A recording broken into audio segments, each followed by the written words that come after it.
Hello friends, so let's try this question. A person invested rupees 36,000, divided it into different schemes A and B. Scheme A offers simple interest at 10% per annum for 3 years.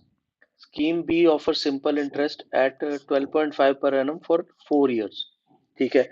If the total amount of the simple interest earned from both the schemes is 14,700, what is the difference between the amounts invested in scheme A and in scheme B? देखो friends, अगर आप इसको normal method से या बिल्कुल nominal method से अगर आप इसको करने जाओगे तो फिर आपको बहुत टाइम लगने वाला है. हम इसको करेंगे एलिगेशन से. ठीक है, एलिगेशन से अगर हम इसे करेंगे तो ये सवाल बहुत ही इजीली और बहुत कम टाइम में होगा, आपका बहुत टाइम बचेगा उसमें. सबसे पहले तो आप ये समझने की कोशिश करो कि जो दोनों स्कीम्स में जब उसने इन्वेस्ट किया तो उसका जो इंटरेस्ट आया वो इस इंटरेस्ट के 10% और 12.5 के बीच में कहीं रहेगा. ठीक है ना. ये बात आप समझो इस चीज को. ठीक है, तो अभी 10% के हिसाब से 3 साल का सिंपल इंटरेस्ट कितना बनता है? 30%. ठीक है. इसी तरह से 4 साल के हिसाब से 12.5% पे जो टोटल इंटरेस्ट बनता है वो बनता है 50%. ठीक है. तो अब ये जो 14,700 है, ये यहाँ पे इसको एलिगेट करेंगे हम इन दोनों इंटरेस्ट के साथ. ठीक है. तो जो यहाँ पर इंटरेस्ट आएगा उसको एलिगेट करेंगे. तो यहाँ पर जो हमारे पास ये स्कीम ए है और ये स्कीम बी है. तो यहाँ पर जो हमारे पास अमाउंट्स आएंगी वो ए और बी की अमाउंट आ जाएगी हमारे पास. तो हम डिफरेंस बड़ी इजीली फिर निकाल सकते हैं. अभी 14,700 टोटल इंटरेस्ट है हमारा जो हमें मिला. किस अमाउंट पे मिला? 36,000 पे.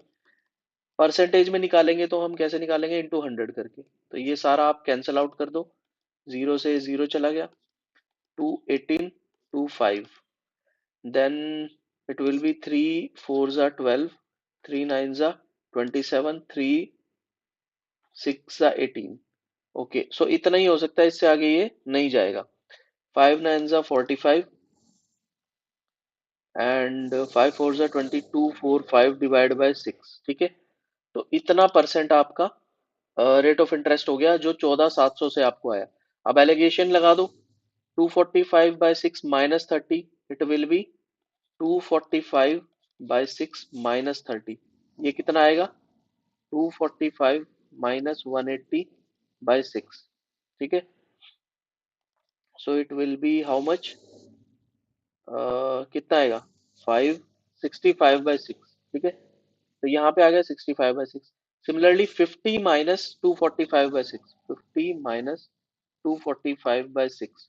तो ये कितना आ जाएगा? 300 माइनस 245/6.